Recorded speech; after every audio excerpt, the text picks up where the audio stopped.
போறேன்னா rotatory wings project பண்ண போறேன்.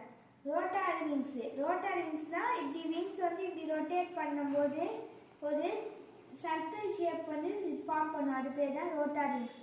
நான் இதோட எக்ஸாம்பிள் வச்சு தான் நான் இன்னைக்கு எக்ஸ்பெரிமெண்ட் பண்ண போறேன். நெக்ஸ்ட்டு அதுதான் இது வந்து என்னதுன்னா இது வந்து 3 எஃபெக்ட்ஸ் வச்சு பறக்கும். ஒன்று quantum effect, Bernoulli's principle, next Newton's third law. இதெல்லாம் வச்சு தான் இந்த இது பறக்குது. இந்த விங்ஸ் வந்து இப்படியே ஃப்ளாட்டாக இருந்தால் அது வந்து பறக்காது. கொஞ்சம் ஸ்லைட்லி கேர்வ்டாக இருந்தால் தான் அந்த ஏரால இப்போ இப்படி கேர்வாக இருக்குன்னா ஏர் வந்து இந்த கேர்வ் சர்ஃபேஸில் அப்படியே ஸ்டிக் ஆகி போயிடும்.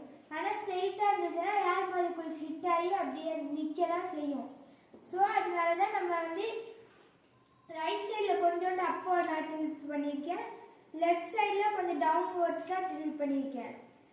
இப்போ நான் கிளாக் வைஸில் வந்து ரொட்டேட் பண்ணுறேன், ஆன்டி கிளாக் வைஸில் வந்து ரொட்டேட் பண்ணுறேன்.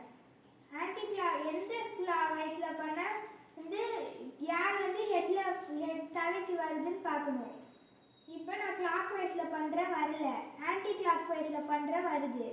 ஸோ ஆன்டி கிளாக் வைஸில் பண்ணால் தான் மேலே போகும், கிளாக் வைஸில் பண்ணால் கீழே தான் போகும். ஸோ இதை நான் விட்டு பார்க்குறேன்.